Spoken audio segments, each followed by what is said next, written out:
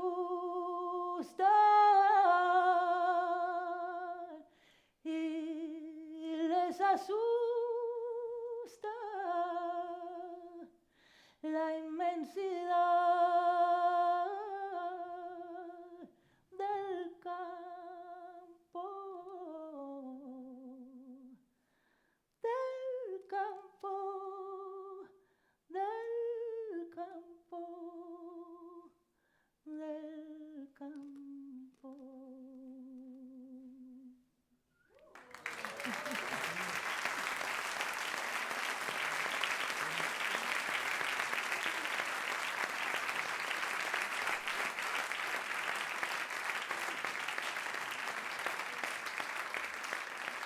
Y otra letra que me gusta mucho, ya que estamos. And some other lyrics that I love too, not that we are on Quiero it. salir distinto, quiero salir distinto,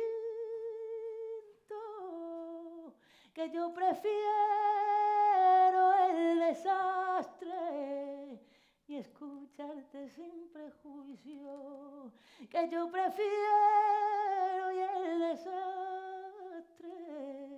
y escucharte sin prejuicio, con sombrero y sin cigarro, con sombrero y sin cigarro, con paciencia y manos recias, estamos vivos de milagro, con paciencia y manos recias, que estamos vivos de milagro.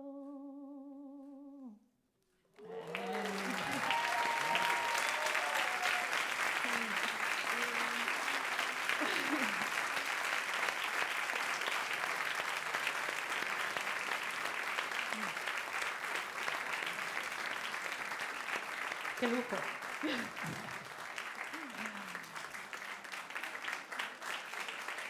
Genial. Muy bien, Qué placer.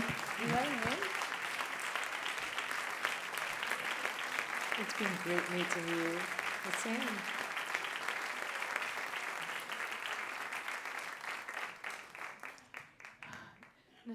Es que no sé el tiempo lo que ha pasado. I don't know what happened. Charla, preguntas con canciones. Mixing, questions, answers with songs. Se acabó lo que se da, ¿no? This is it, I guess. ¿Queréis intercambiar un poco o estamos todavía a tiempo? Do we still have some time? We're still under your spell. Yo pensaba que acababa tan genial, ¿no? Como que las palabras sobran, ¿no? It was great. We don't need more words. This ending is so emotional. It's genius. We need no more words.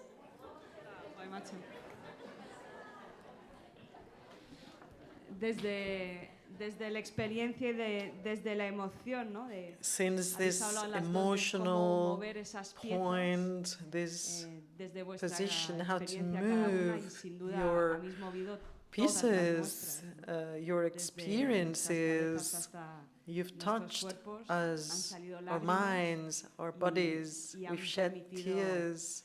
And you've allowed us to shed some hope and to talk about the need of this crude reality as we saw it today, this morning. You've given us to the possibility of wanting to keep dreaming and keep fighting. Thank you. Thank you both.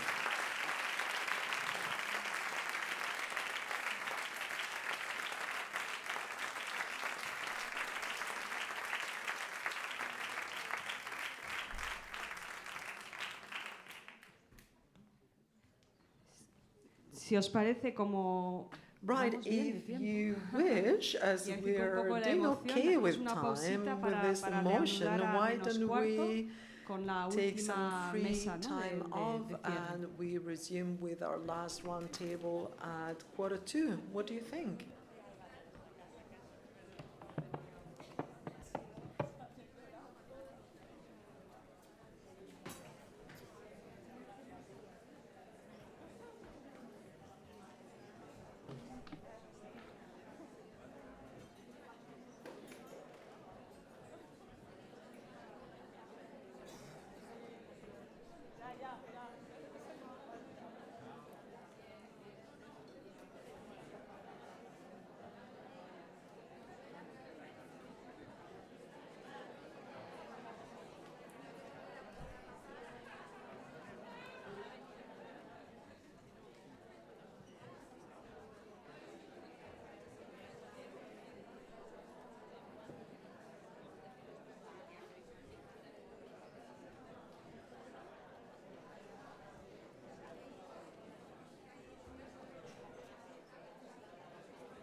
Bueno, pues vamos a proseguir para Okay, cerrar con nuestra última let's mesa. resume this last round table, La idea o la which la will dramaturgia be también devoted de esta to jornada era empezar confrontándonos con confronting, well, the idea at least was to de sangre, analyze horror, our de reality of death, horror, para blood, al mismo tiempo to at the same intentar time sublevarnos be able to rebel reanudar, como lo han hecho against ellas it dos, no solo nuestros and pensamientos, sino rethink not nuestros only cuerpos, our nuestras thoughts, but emociones, also our para emotions, our seguir bodies, creyendo en la to posibilidad de keep cómo el espacio de la thinking cultura nos in the possibility puede of how transportar culture por esos otros can imaginarios. transport us to these other Arrancamos esta imaginaries. jornada, os decía, como para Let's nosotros Camus es resume now, because for us, Camus, it's this guide y sin duda ahora nos pointing acompañan esta at the nuestra north última for conversación us. And a un gran now in pensador, this Achille latest conversation we que al have menos personalmente Achille claramente Membe, es this great mi luz thinker y la luz de mucha gente who en nuestros is tiempos my difíciles. light, the light Un for pensador many of que us, que nos da a great claves sobre thinker nuestra in contemporaneidad, these nos hard, permite seguir complex times, avanzando, shedding some por lo light cual le on agradezco muchísimo que nos contemporary acompañe matters. esta And noche. thank you very much, Y Mr. la Bembe, acompaña for Anne being Proto, here que today. es no And solo Anne Proto nuestra is also hermana here with us. en She's este- not only en our este sister proyecto, ¿no? Pero in la que nos this da también esa project, luz but the one camusiana, also ser la presidenta de la shedding this Sociedad de Camusian Estudios light. Camusianos. She's the Con president ellos of the hemos estado en las Camus vibraciones de Mónica y association de here. Silvia. So thanks to Con ellos them, ahora nos we've quedamos en la luz de sus felt palabras que this nos great guían para energy. cerrar So we are really esta looking jornada forward en to torno a lo listening que nos han to enseñado ellas, their la necesidad words de un oficio, ese oficio and que to hablaba talk Camus. about the Y sin need duda of ellos nos this darán más herramientas para profession or todas y this todos nosotros. Con ellos os dejo. all the ideas that Camus shared with us. So you have the floor. Voilà, bonsoir.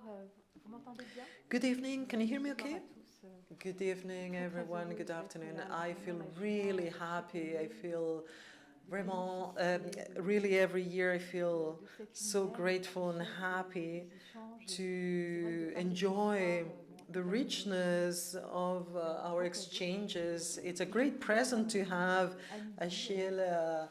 We met each other today at noon. So it's been a great pleasure for me. Today I'm feeling somehow like Alfredo mentioned this morning, who unfolded this blue box that opened his eyes, his imaginaries. So thanks to all of you. This is a little bit what's happened to me, so thank you, thank you. I will begin by talking about this citation of this man's work or man's profession. So let's re-put it in context. This quotation that we know well, this faire son métier d'homme. Camus had the idea of all these poetic images. This quote sometimes has been quoted in The Plague, but also later in a L'Express article in 1955 called actually Le Métier d'Homme. In the first apparition, in The Plague, the reference is part of the revolt. Camus begins with this absurdity concept instead of what could have been an invitation of the towards a death or dislike, and this is what he calls the rules of life. He wonders if life has no sense, it has some value for Camus, and he invites us to revolt by Dr. Rieu at The Plague. And the characters are no longer strangers to each other, fighting amongst these plagues. And even if victory is uncertain, the battle can happen, can make happen this human tenderness. So this temporary finite world with all these we wonder how we can live and do this man's work. The plague is an illustration of this. In this allegoric representation of the plague being the bad, the oppression, Camus decides, and this is original, to allow different perspectives. He creates different characters, and they will be faced against this plague and will give a specific journalist, someone white collar, and of course a doctor, Dr. Rieu, who is the anonymous narrator of this chronicle.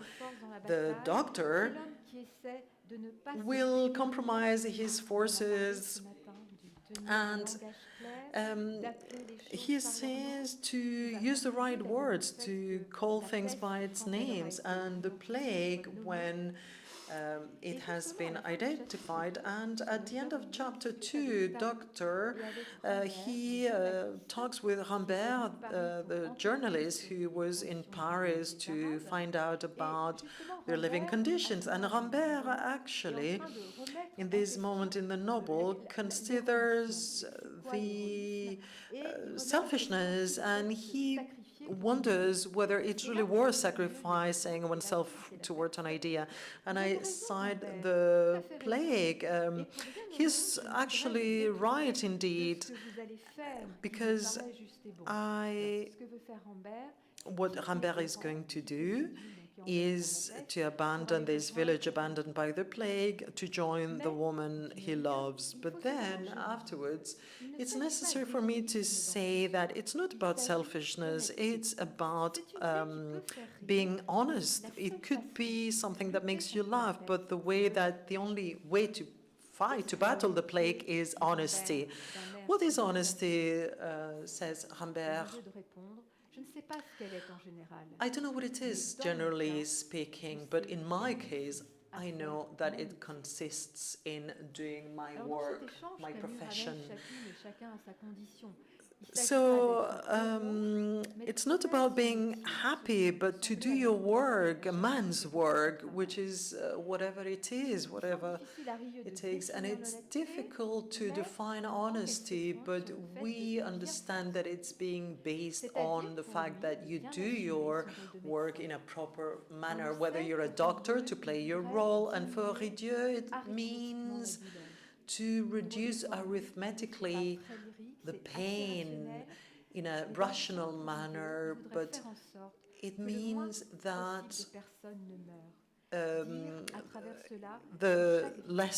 he tries to help people, because life is sacred. He doesn't want his patients to die, of course, and there's to save the heart, this Camusian formula, according to what we have experienced this morning, it does make sense. We also heard in his voice this man's work, or this profession, to do it for someone else. It's the child to be able to be close, as Rideau says. And Rieu, he's not rational like Jacqueline says, this great specialist. It's a sort of moral instinct that thrives you to devote to it, to heal or preserve what it could be saved by the man. It's also about doing your man's work, joining forces with others. The plague thus shows us a community of humans who progressively abandon their selfishness to fight together. Most of them tried. Actually, even the religious, he joins this group, the priest, sorry, Dr. Rieu stops being ironic, and he begins being ironic when the priest actually gets involved. Being locked in the city, in this lockdown, it's the same time. And an important detail of the novel is that at the beginning, we know it's the 14th of April, a day where Rieu sees the rats, But quickly, we don't talk about the usual calendar. This is no longer used, and time under the plague is calculated in weeks because the same time is shared by every single citizen. So this task of mankind becomes a collective one. And Sylvia was talking about community in the previous roundtable. And even we see that personal aspirations, even though they are legitimate, should be forgotten. Rimbaud wanted to abandon the city to meet the woman he loves, and afterwards, after a lot of things going on, he manages to leave the city, and whenever it's possible, I quote Rimbaud, something shameful could come with being happy on your own, and maybe he shouldn't be loving or wishing to go with her. So this surge of happiness can be respected, but the truth cannot be done without a fight against evil. So in order to do this man's work, it's necessary to use these, like the bathe scene between Rabier and his Tarot to celebrate their friendship. So it's funny to see them tell each other being friendship, and in order to celebrate our friendship, we could bathe together. And afterwards, after this, and having taken a rest, they can continue fighting against the plague. This scene is not something happening just, you know, we use this Camusian thought, the time devoted for this takes importance to the time devoted to battle. A man must fight in order to defend victims. A man fighting and who's still loving this woman, why do we live? Why do we fight? And after this scene, the relationship with the world, the skies, the sea, it's also important for Camus because it's not only a backdrop, it's part of our life on earth, of our battles. Let's remember that in these going and coming from these landscapes, they enlighten, they lit up our strengths. I will quote when Camus talks about this invincible summer. In order to there is a long vindication of justice that this death allowing him to be born. In order to impede justice, it's necessary to have a source of happenings departing from injustice and going back to the battle with this battle actually being won, and this scene of the bath and beauty being part of this man's work. So it's about having your feet on the ground and being lucid, being aware, as the prologue of the plague says. So while the masses are happy, the doctor is still vigilant because he's aware that the plague could come back. So it's a victory, but it's only a provisional victory over death and over evil. So here again, we must be prudent. And do this man's work is part of this long chain of human beings who will come after us, the future generations. So we must keep being humble. Camus was aware at different periods of his work in La Postérité du Soleil, the posterity of the sun, that he wrote with René Char, and that was published posthumously after his death. I believe that Some after us will receive in this land the first son. They will fight, they will know the death and love.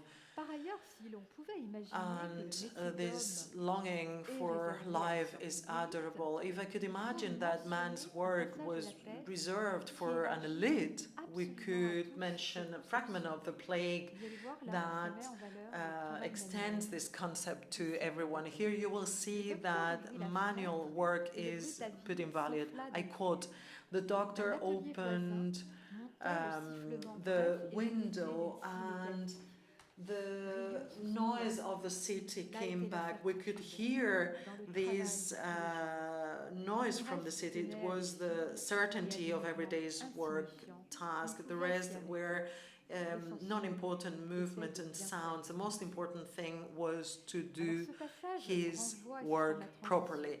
This fragment let us think about L'Express article of the 14th of May 1955, titled "The Man's Work," that I mentioned. And I would like to quote the two first sentences.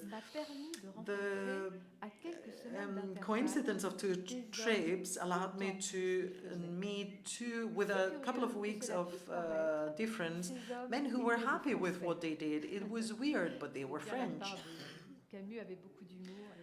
Camus was very humorous, actually. In this Architect, which is pretty short, he finds or talks about these young architects who were working after the earthquake in Orléansville in September 1954, and in a second trip where he met some other young archaeologists doing excavation work in Argos. He was touched by the vitality, enthusiasm, and he said, I quote, "Far away from our works, our communities, either empty or destructive, they exert a creative task, a man's profession." And Camus, end of quote, said, "This really has nothing to do with an effort of a nation to gain most of the citizens having the feeling that they're doing a proper task, that they're doing their duty, their proper job."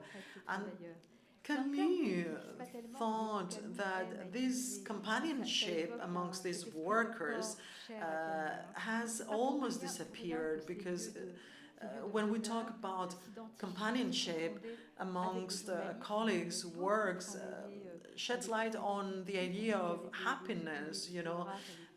He'd also worked with fellow journalists, the theater, because it was a collective workplace.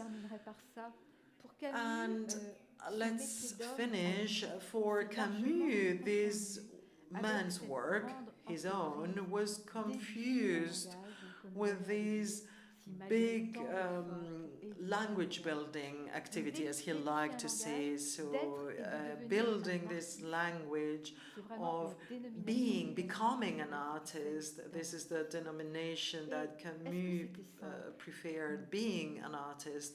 Was it simple? No. He never actually hid his recurrent hesitations. As he wrote to Albert Marquet, "I advance in the same way as artist as I do as a man." So he established an intrinsic connection between his human experience and what he got from his writing. And in the preface of L'Envers à l'Endroit in 1958, he expresses actually this never-ending surge where he likes, and I love this expression, the balance between what you are and what you say. A supreme condition to write the work, the piece of what he's dreaming of. So the expression that I think to be a really nice synonym of what it seems to do your proper man's work, with all the difficulty that this entails with this Sisyphean work. As Joyce, the great writer, said, c'est le fait de l'avoir what touches me is not actually the work, it's the fact of doing the enterprise, accepting it. So actually himself, Camus, it's pretty touching when he considered before his death, and even though all his works being published, non seulement il disait pas mon œuvre n'est pas terminée, he said that his work was not finished. He actually said that it had not started. So to do a man's work, it's not to be too satisfied in the sense that to look tirelessly, to keep looking and looking for the just balance between the ethics, as we said this morning, between what we are and what we do. Thank you very much.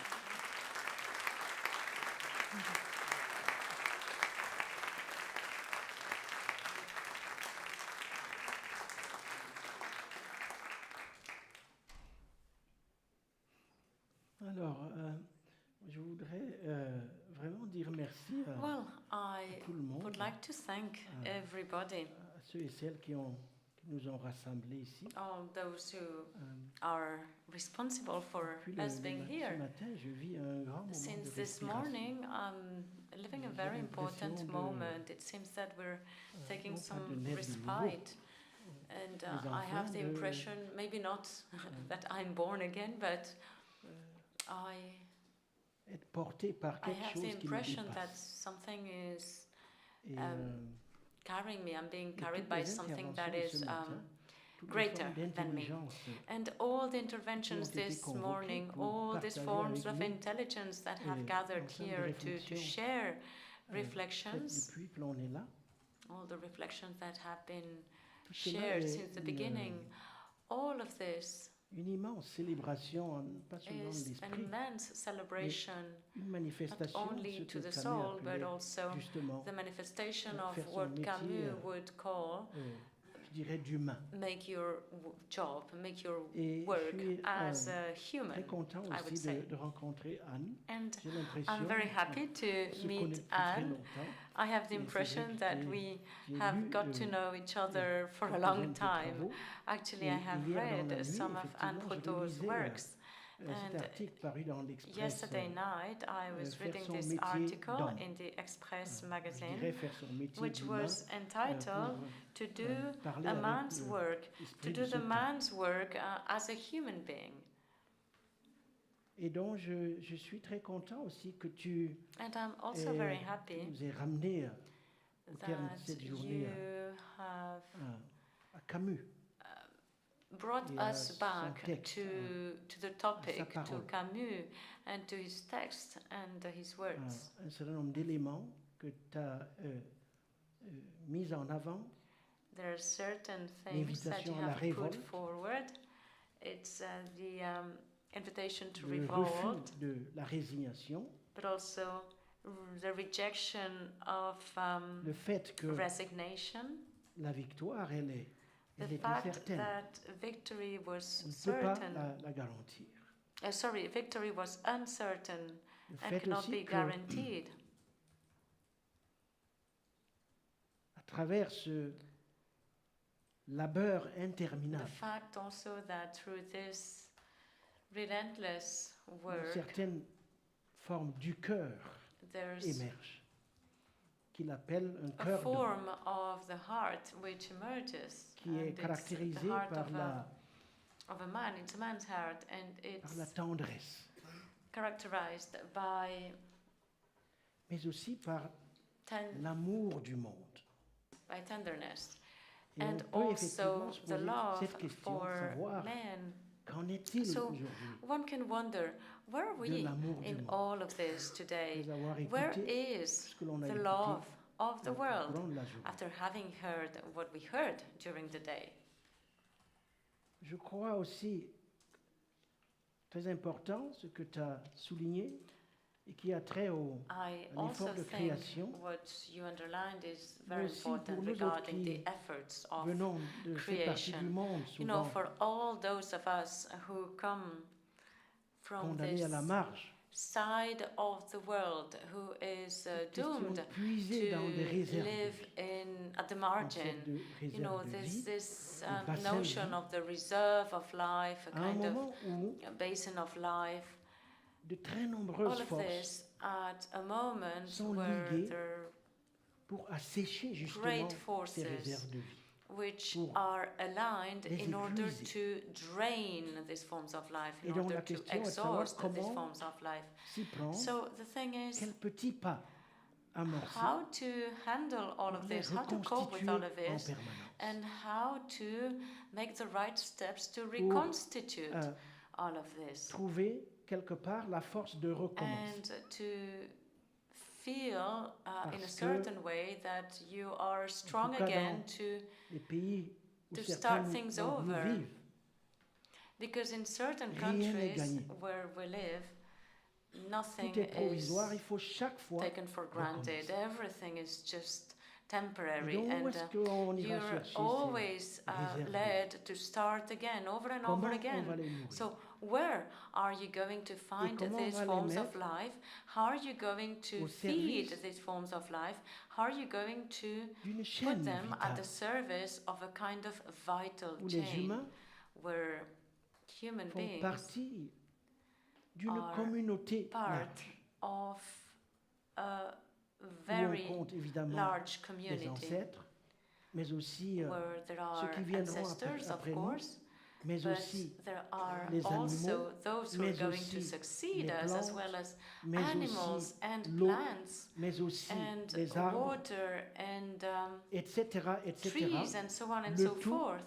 So all of this in a symbiotic relationship de renouveler chaque fois that allows l'ensemble de la création. To renovate, to renew the whole of creation. Ce don de vie, je dirais cette dette de vie, this gift of qui nous précède life, en or fait, this debt or life et that qui precedes existe, us and qu'on that l'admette ou non, exists, well, whether we want it or not, whether we admit it or not, I think that all of this is paramount for all those who are trying to claim for Camus' name or trying to remind the name of Camus. Il reste d'actualité. Son And I think that, well, this name is still current nowadays. It's undeniable. Tu as partagé avec nous, mais and dans le prolongement I'm not here trying to give a response to what you were saying, but I'm just trying j'aimerais juste à mon tour peut-être partager 4 ou 5 widen points up my reflections, and I would like to share with you 4 or 5 points that I will not have the time to develop. Otherwise, we'll stay here till tomorrow morning. Pourquoi pas? Well, why not? Somebody's saying. Alors, le premier point porte justement sur le thème qui nous a réunis et que tu as essayé de remettre sur la table the topic that gathers us here, and actually you were reading some excerpts of Camus' text about the fact of rethinking the world. Il y a plusieurs manières, I'd like to évidemment, say that there are different ways to rethink the world. Et sur cette base d'imaginer quelle forme on the basis pourrait prendre what kind of form this would take le today, métier d'humain. What kind of form this profession of a man would be, what it would look like.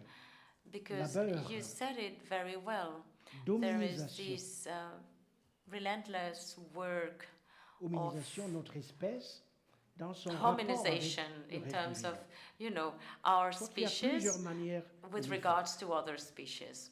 And I think that there are different ways to do so. For example, there's a way to rethink the world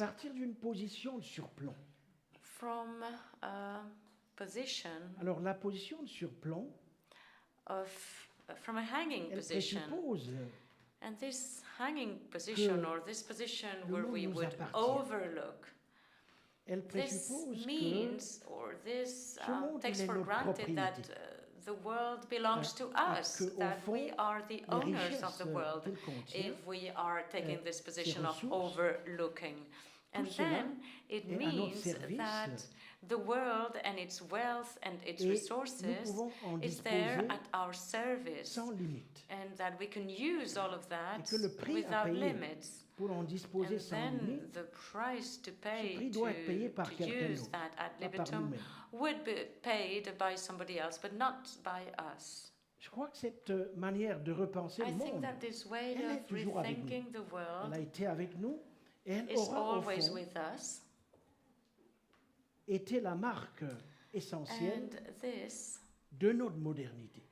is the essential mark of our Alors je voudrais suggérer modernity. qu'il y a une autre So I'd manière like to de suggest here that repenser there is le another monde. way to rethink Une the manière world. qui partirait de l'expérience de ceux qui And this ont way of toujours été rethinking the placés un world peu aux limites is related to the externes experience of those who Et were qui, à always ce at the titre, borders of the world, ont subi peut-être plus que les autres, and en tout cas those who were de manière subject disproportionnée, to or submitted to la others, violence du monde. those who were subject to violence in a Parce que le monde, disproportionate il est way. violent.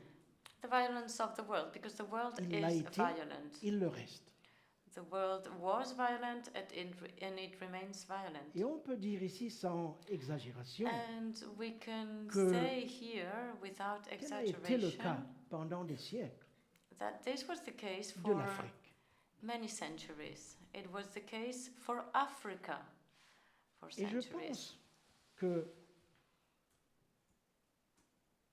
relu d'un point de vue camusien, And I think that if we read l'expérience this africaine from the permet approach de jeter of sur Camus, le monde the African experience et les ressorts de son allows fonctionnement to throw upon the lumière world crue. a kind of De la crude sorte que light.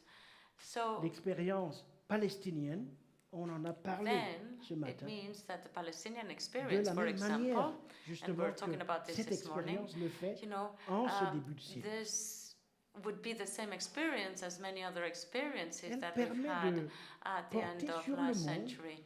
And this un experience jugement allows to place a judgment upon the world.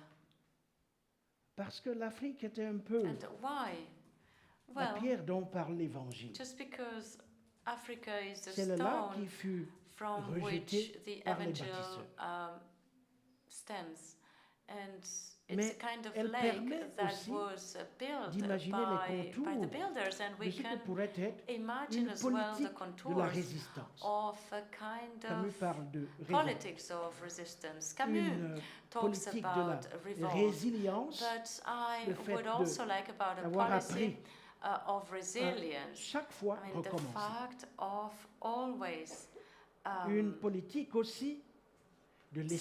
starting again, and it's also the policy L'espérance, non of pas du tout hope, comme un concept but hope abstrait, not as an abstract mais concept, comme une formidable, but rather inexhaustible as énergie, an inexhaustible celle-là energy. qui en fait à la fois une réserve de puissance et une puissance And this en réserve. inexhaustible La energy définition même is de what l'Afrique makes it dans le powerful monde.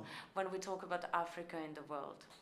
Tel étant le cas, And this is je the crois case. convoquer le nom de Camus aujourd'hui, So I think that today, c'est quelque invoking the part name of accepter Camus de, ou si is vous voulez, prendre somehow le risque taking the risk or accepting de témoigner. to witness. Je dis prendre le risque de témoigner So en accepting pensant the à risk la of Palestine. witnessing. For instance, thinking about Palestine De témoigner d'abord en faveur and de thinking ceux-là about qui ploient sous le poids de la violence, this parfois aveugle and thinking et about injuste those du who monde, are actually mais dont les puissances du submitted to the monde weight of violence in an unjust ne manner, veulent entendre but obviously some people ni in le the cri, world do not want to ni les hear lamentations, the call, they do pas not même want to celles des hear the veuves plight, ou des they orphelins do not ou want des to innocents. hear the crying of orphans, the crying of innocence. En fait, non seulement elles ne veulent pas entendre, Actually, not only do they mais elles se refuse mobilisent, to ou elles hear that mobilisent cry, tous les but prétextes, also they trafiquent would le mobilize langage, all the excuses, they will mettent manipulate les the mots sens language, dessus, they dessous, will change the narrative and change the words and the drafting of tordent the les words. images They're going to distort the et au besoin images. utilisent la force And they're going to use et la force as brutalité well and brutality pour supprimer la vérité, to suppress the pour nous truth, faire croire que ce que nous voyons, to make us n'existe pas. believe that what we are que ce que nous voyons, witnessing does not c'est autre exist, chose que to make us ce qui believe se that passe. what we're seeing is different from what's going on.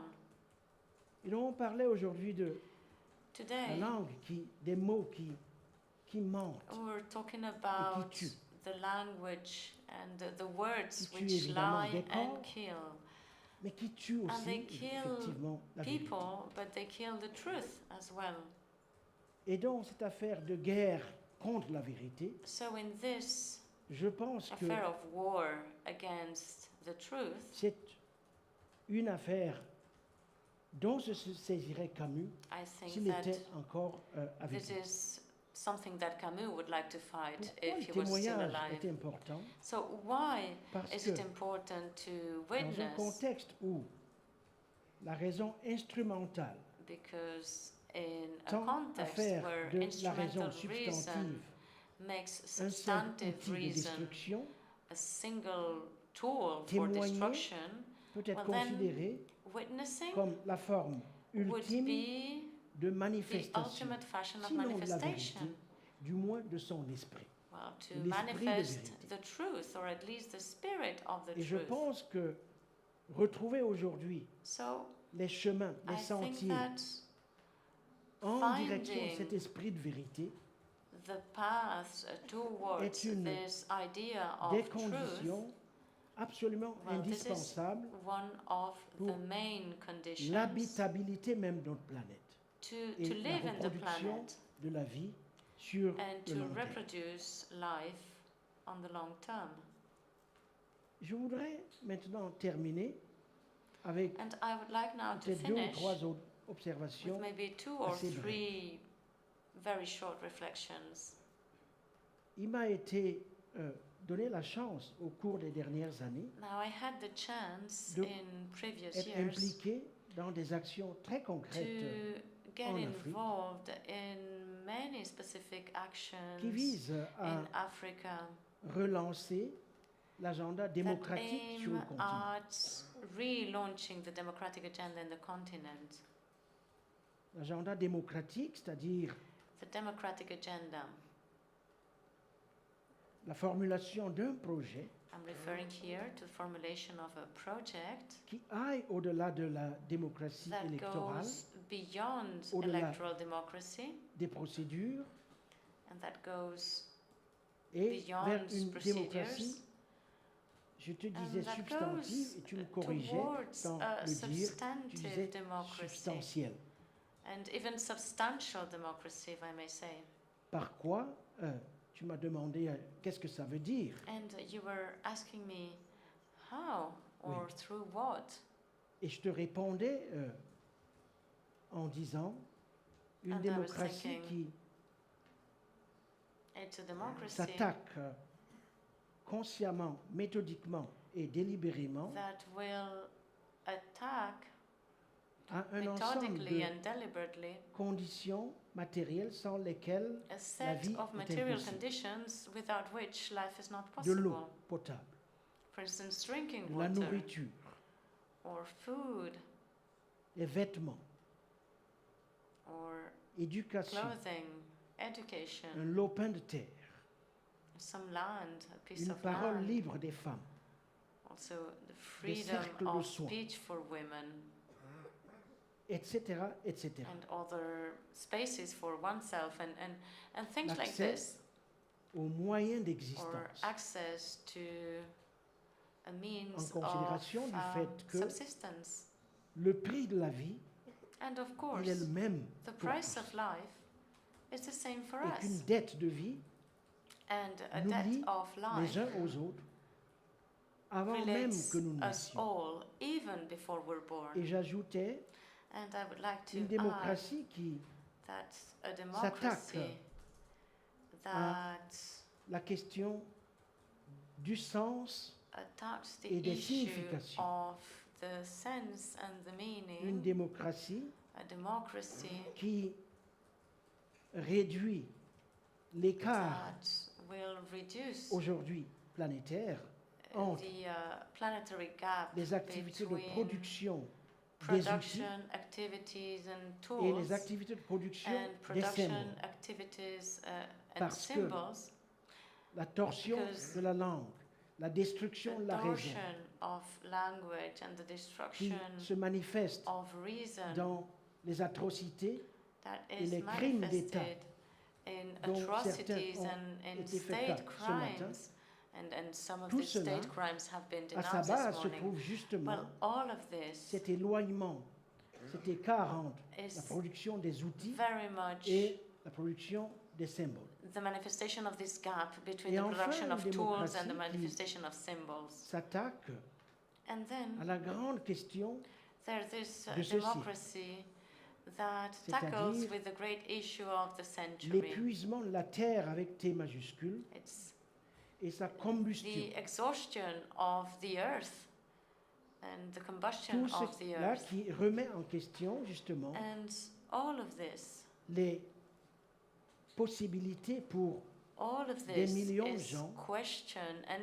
actually de all of this mener is là où ils questioning the vivent possibility for une millions existence of digne. people to have a decent Et donc, kind of life. cette So démocratie this ouvrirait la voie democracy would à la open grande the gate réconciliation to a great du vivant, reconciliation dont of l'humanité est partie humans, of prenante beings, et and en actually relation humankind should be symbiotique part of avec this. le reste de la And création. it should Et je start pense a que symbiotic je dirais relationship là with the une rest façon, of parce que creators, Camus, with the il rest était of très creation. intéressé par And I think that l'avenir this de la would be démocratie a form of également. life. And Camus Voilà was une very much manière, interested à mon avis, in the de relire in Camus democracy. And I partir de think ces that régions this du is monde a new way qui, of trop reading souvent, Camus through auront these été new regions of the condamnées world aux which marges have de been ce monde. condemned to Merci living beaucoup. at the margin of the world. Thank you very much.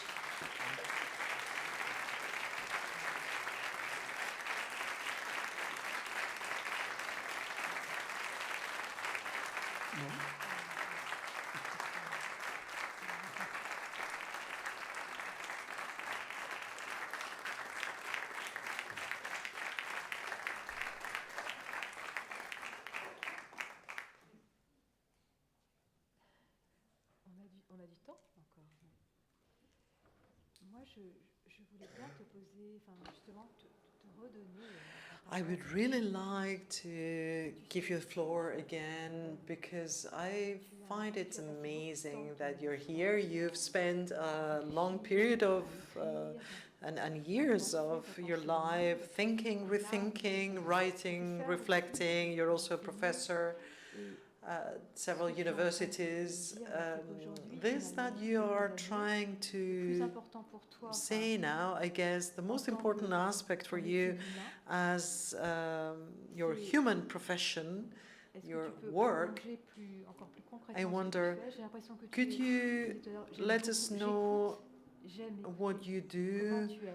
I love listening to you, how you are listening to the world, this cry for democracy, this... I have the impression that for you it's also priority, education is a priority, and that we could see a feasible future where education exists for everyone. Yes, indeed, because during several years we have been working on this very important task, which is thinking in a critical manner, et parfois aussi la and also déconstruction. sometimes the deconstruction.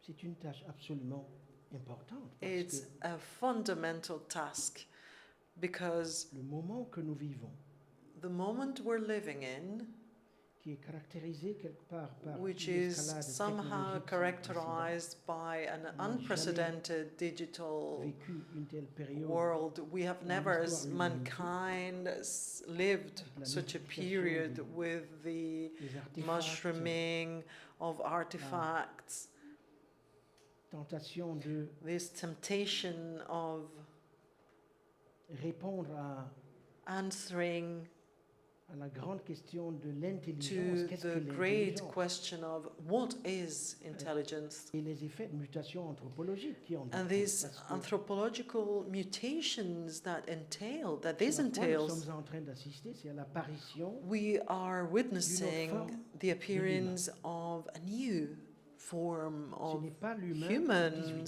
siècle, It's not the 18th siècle des century Lumières, human of the c'est une Enlightenment. autre forme It's de a l'humain different word, different aspect, different human qui being. plaît sa bête, avec B majuscule.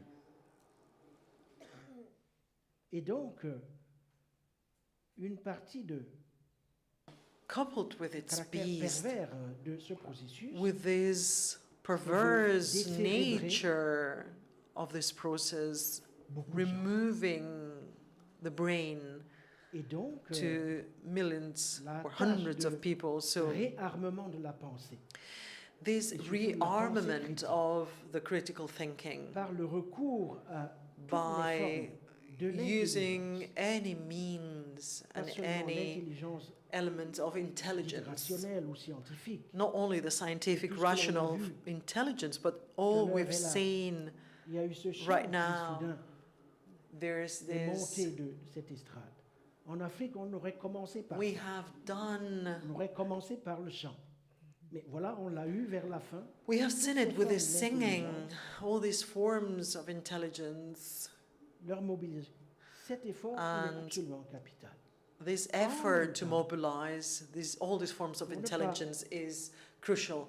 And at the same time, not to be crushed by the immensity of this task, Le sentiment de the défaite feeling que of beaucoup d'entre nous defeat ressentent that lorsqu'on plenty of voit us le feel caractère when colossal we see this colossal destruction qui a eu lieu, magnitude of destruction destruction des villes, happening, le villages, caractère human écocidaire lives, these des politiques qui sont politics mises that en are œuvre. put in place, On a vu ce destroying the matin ce qui se passe en environment Méditerranée. and destroying so many lives. We have talked about what's Tout cela, happened in the Mediterranean mal compris, basin and all africain, donc, the African context is to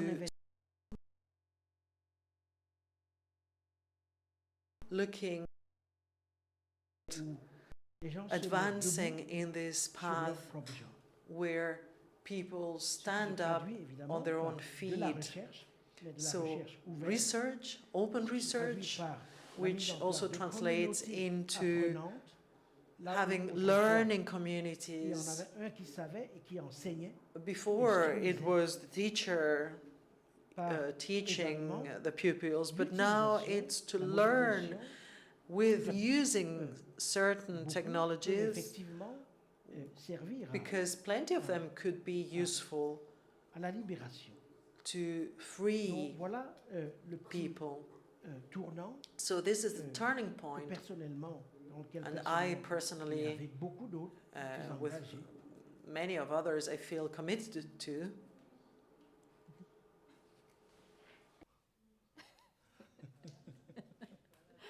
On l'écoutera encore. Hein. We want to listen to you. We want to keep doing so. Feel free. Enfin bon, je vais juste dire quelque chose Well, concernant le rôle de l'intellectuel. regarding the role the intellectual plays, I guess that I really like this idea of learning together as a community. And the intellectual, I wonder, C'est pas un terme forcément que tu utilises. I guess it's not a term that you use often. You prefer the guardian of knowledge, or sometimes, no, in my writings I don't use intellectual. I prefer veilleur, the guardian. It's a nice expression. Take your time, yeah. My education was a Catholic one. I had to become a good man and a good father. I was taught by the Dominicans and Jesuits, and I had to go to Mass, to go to church, and I remember my grandma, who couldn't read or write. She'd never attended school. And when I was 10 or 12, she asked me to sit down and read some passages of the New Testament, of the Bible to her. So this is what I did. I could tell her by heart some images, passages of the Bible. So I learned with this classical education. So again, the role of this guardian and the source of the Christian Catholic education refers to the person who is in veil, or who is the guardian, who doesn't sleep. And also this figure of the guardian of knowledge, which is very present in St. John's Gospel, for example, and also the divine.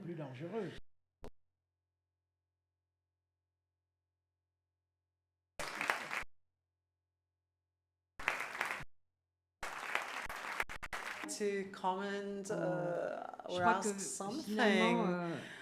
Well, I believe that finally you've given us plenty of reserves to continue feeling our spirit, like Achille said, balance in this world, as we saw this morning, and the idea of hope. Thank you, the two of you, and we shall enjoy a brief break now, and we have hope. Short break, and we shall see.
jornada, que como os decía al for principio, rethinking our unas world. conversaciones que han estado a And cargo as de we're saying, we had los miembros de nuestros conversations dos of jury. one of Era algo our que no habíamos awards. hecho nunca hasta ahora. And this tener is something también a that we nuestros had never finalistas done, aquí con and quiénes son los it's great ganadores to o have them ganadoras here, de ambos. two Esos awards creadores that contemporáneos we decided que to mantienen viva, create esa in order llama to del celebrate legado the de contemporary Camus. creators.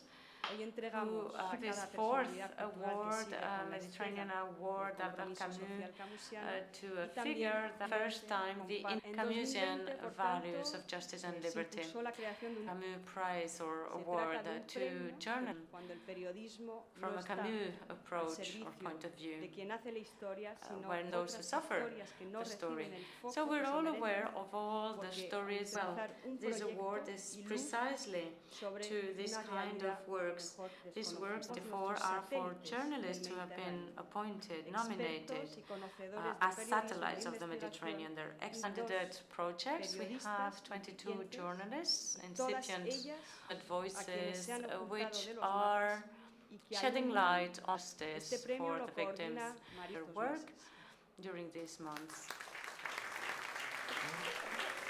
Los 22 proyectos este Now, año together with hemos these tenido un 22 jurado, projects, this entre year los we cuales had a habéis jury escuchado. and Tanya Muchísimas Zhuka. gracias a las tres por So haber thank sido you to nuestros the three of jurados you. principales. Y con muchísima entrega, With all entre their esos 22 honesty and with all proyectos their han elegido endeavors, and we will listen to the projects.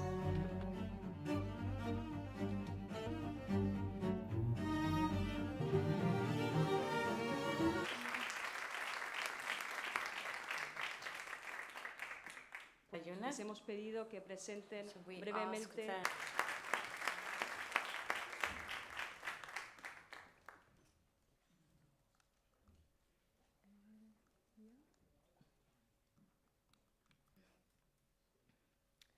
In alignment to Albert Camus' narrative takes place, where hallucination alike, which call upon reflection, collective investigation.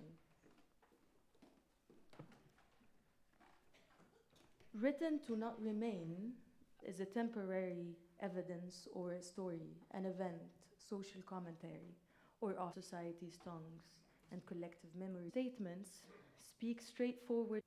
Some are prevailing, dark.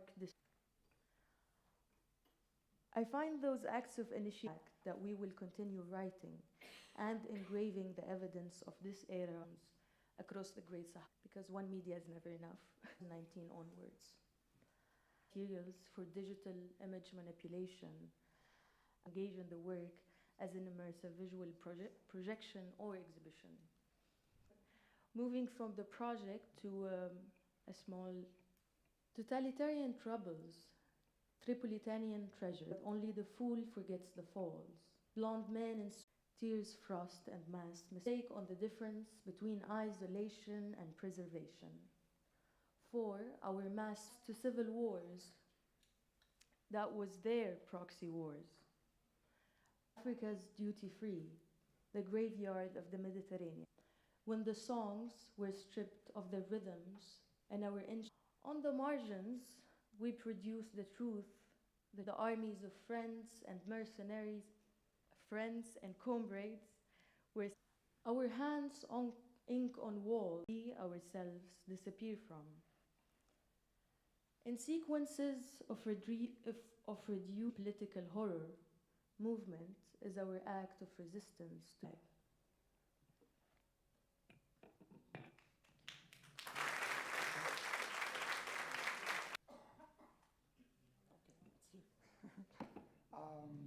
Hello everyone. Long day, huh? Like a lot of insightful conversation and very, very inspiring. So until it starts, okay, it's here. So my name is Mohammed Mahdi. I'm a visual storyteller who's interested in social justice and who find a meaning. And the answer for that is very simple, that this material life that we will never thinking what I'm gonna leave behind with my project. It's called El Max in the west of Alexandria, the Little Venice, or the Venice of the Middle East. President got notified by the government that they will be demolition project. We need to build more fancy building. Some were saying there was like a demolish soon. And I was documenting since 2016 for 4 years the environment and tension that I was witnessing in the area, how it feels that you are waiting. It continued, this practice, and but I guess at some point I was questioning myself ethically, because the full picture, and I took that frame, you know, like we live in a world also, we usually forget that the frame with principles and values. So everything is very, you know, this question, because usually as artists or photographer, we have this, everyone will listen and will, you know, observe that or take that as the full, to imagine that how, you know, hear, observe, or how to engage the community in what I'm doing. You are an outsider. So what happened is I listened to a story. What are you gonna write? To his son, someone writing about the sea, someone like, there was a beautiful one, and birds gathered around her. So all of these letters, when I was reading them, it showed me, and my individual perspective will not tell a full story. So observe narrative, a collective memory, which was even more stronger than what I was doing. How do you want people to see you? So you can, we do every thing. And even family started to feel responsibility with archival image, and there was like parallelism was found in those archives 2022. So like I found a lot of those archives, which was kind of feeling that the present is kind of echoing. A lot of archives, even they started to donate there.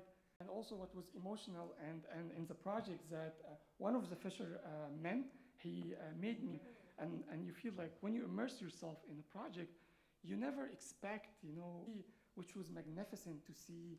And the website, you can explore a different, where you can also send them a letter, you know, of letters. And in those letters, it's in front of home, belonging, identity, some people number. This is not the whole, even letters. I have even like another box, which was magnificent. And this is the last thing, and I control the narrative when we let go of our ego, that we know everything, and we believe that everything exists around us. Maybe sometimes in different forms, you know, find out that you have different material and different narratives that together take me, but still our individual identity, which in turns affect our generation and maybe in the post-generation or the post-trauma.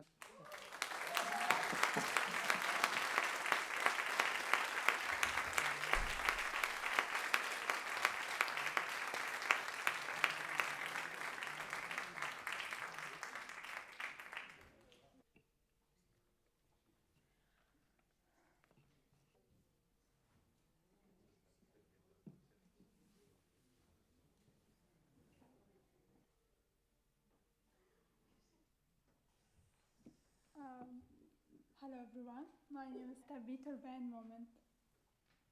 Thought perspective. And in the new city, he started to practice parkour, and this is for Danny and others. For me, it's important for those who can't fly. I don't understand it well, but as we like, our favorite foods or songs we've heard, our mothers in the morning, and other times it smelled like tear gas, which is really scary. It's strange but true. We have to take risks, even if it means that this. I've made many attempts to fly in my life. First, I flew from one country to another when I was 8 years old, and then flying beyond the limit, having to work for this thing called money, I had to fly faster. Money is just a piece of paper humans make. It's to any human, although not all humans have it if they don't have this money thing.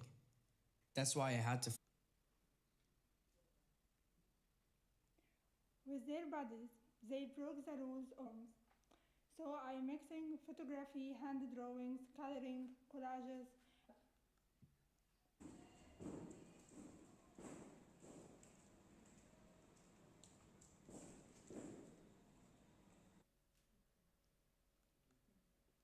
My plan for the project is to make a children's book, which can also be read by photos, scan codes to listen to Danny's voice, who can truly fly. We could all be free and be able to fly, even if just for a moment.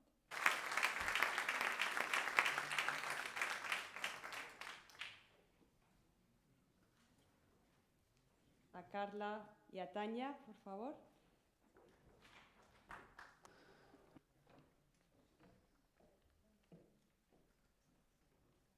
like to thank very much to the three finalists. It's been an honor of work. It's been no easy whatsoever.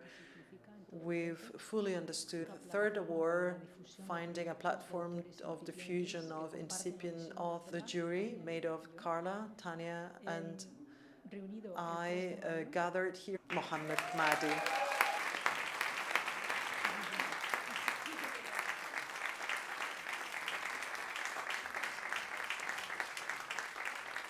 His profound commitment with the community, his creative research in historical archives, the images that allow us to see this intimate image of Alexandria. He's been committed in his projects.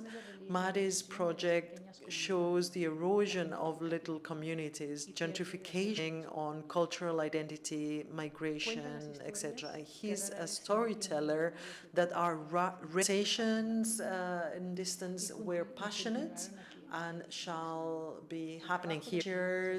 Photography with artistic drawings with a goal of making it an original book, starting from these migrant and refugees stories from Teua Barnosa, the finalist, suggests a very intellectual perspective and an experimental one to explain a difficult story to be translated to traditional formats. Using transmedia languages, shed light on this area of the world, from political graffitis occupying public spaces. She considers a reinterpretation. So, Mohammed, the finalists, thank you to the three of you, and we wish you the best of luck. Thank you.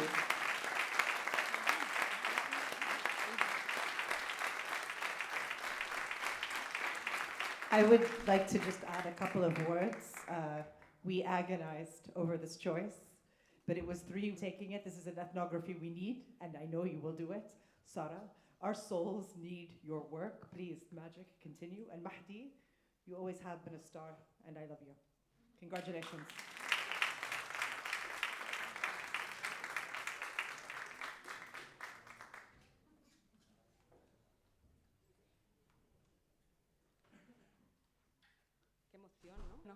Pues muchísimas gracias de nuevo a las tres y a los tres y a Mahdi. 2 años, estamos en años pares, entre esas cada edición desde las Trobades, aunque hoy hemos diseñado unas nuevas Trobades.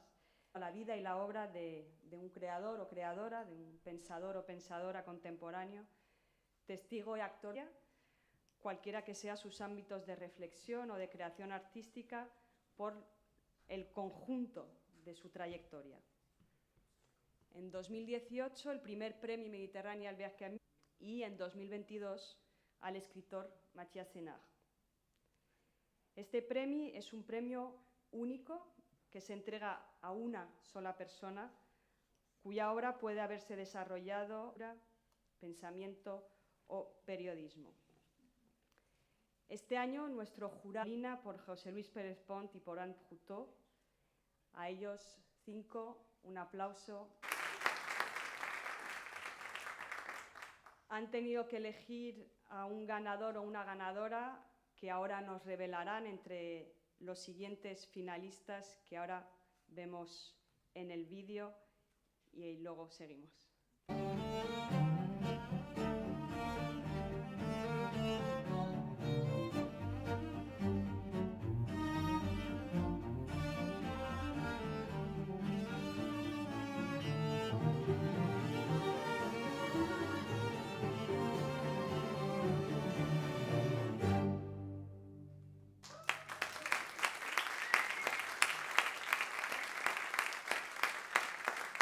A nuestro ganador o ganadora.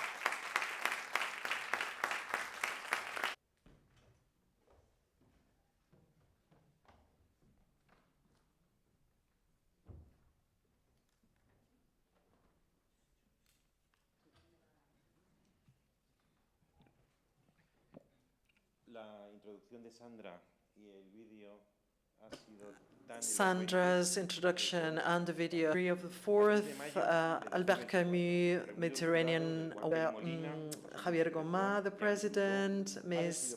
Falngone Miguel Molina. Congratulations.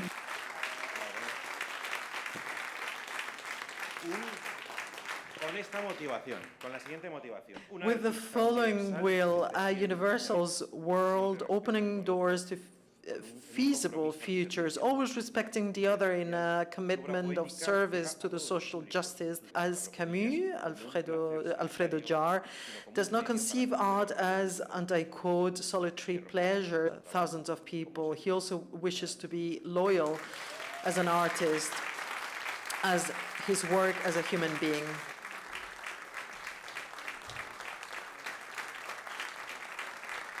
No, Susana, Belen, Freddy, Cheska, up here in Sant Lluís, in our home, which invites us in a historical place so that words can rest at noon, and Chameleon, who